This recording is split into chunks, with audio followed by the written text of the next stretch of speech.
झूठी प्रेम की बीमारी हो गई।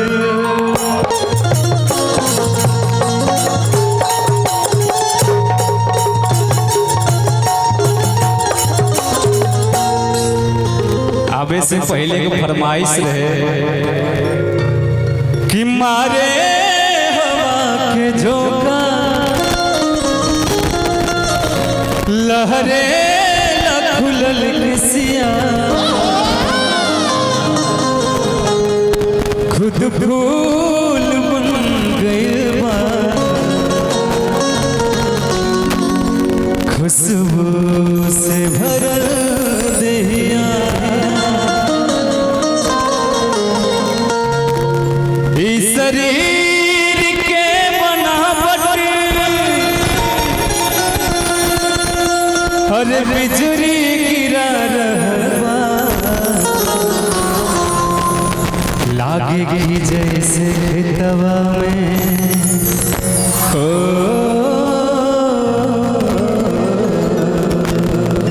लागेगी जैसे खेतवा में सरसों फुला रहबा।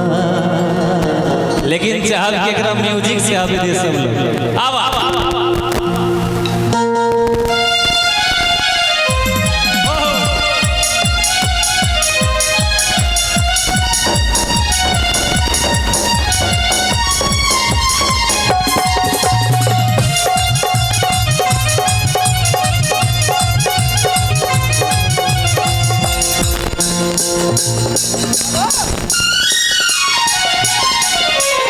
कि ओढ़नी के रंग पियर ओढ़नी के रंग पियर ओढ़नी के रंग पियर बिजली गिरा रहबा लागेगी जैसे खेतवा में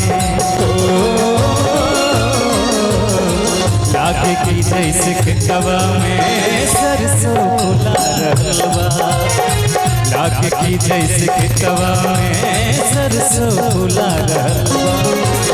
ओढ़नी के रंग पियर ओढ़नी के रंग पियर ओढ़नी के रंग पियर बिजली गिरा रहबा एकदम बिजली गिरा रहे हैं ना लागेगी जैसे खेतवा में लागेगी जैसे खेतवा में सरसों फुला रहबा लागेगी जैसे खेतवा में सरसों फुला रहबा।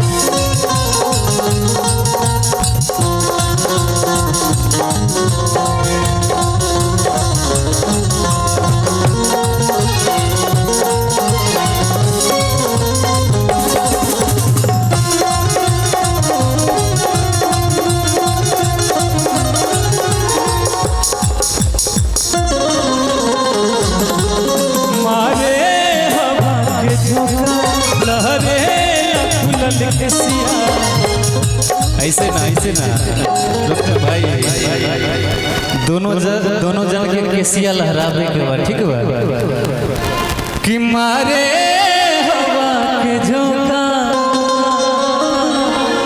ई केसिया ना लहरावे हवा लहरावे कि मारे हवा के झोंका लहरे खुलल किसिया खुद फूल बन गइल बा खुशबू से भरल देहिया मारे हवा के झोंका लहरे खुलल किसिया खुद फूल बन गइल बा खुशबू से भरल देहिया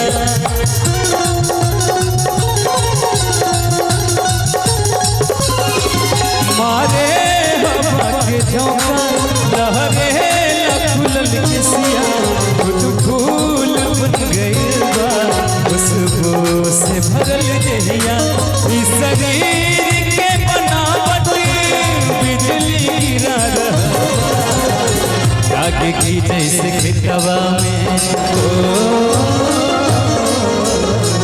लागे की जैसे खेतवा में सरसों फुला रहवा, लागे की जैसे खेतवा में सरसों फुला रहवा। ओढ़नी के रंग पियर, ओढ़नी के रंग पियर,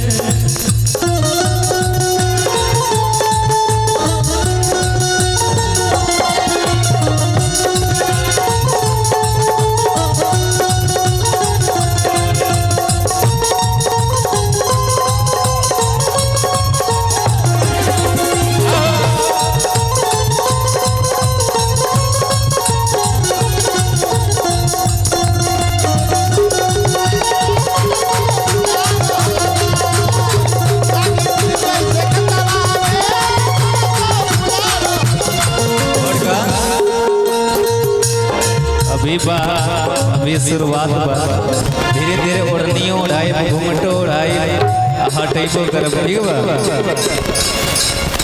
कि पौआ के तोहरी पायल, ऐसे ना, ऐसे ना, हाँ अब ना हो। कि पौआ के तोहरी पायल जब छन से छनक जा, लागे की कौनो भवरा बगिया में गुनगुनाला। वैसे आप दोनों बहुत अच्छी कलाकार हैं, और इस कार्यक्रम के बाद तो आप लोग को इस जिला से फुर्सत ही नहीं मिलेगा। कि पहुआ के तोहरी पायल जब छन से छनक जा, लागे की कौनो भवरा बगिया में गुनगुनाला।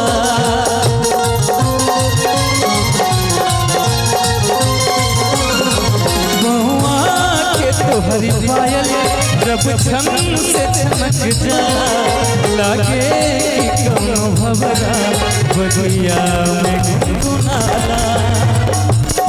मुस्कान तोहर दिल पे, मुस्कान तोहर दिल पे है बिजली गिरा रहल बा, लागे की जैसे खेतवा में,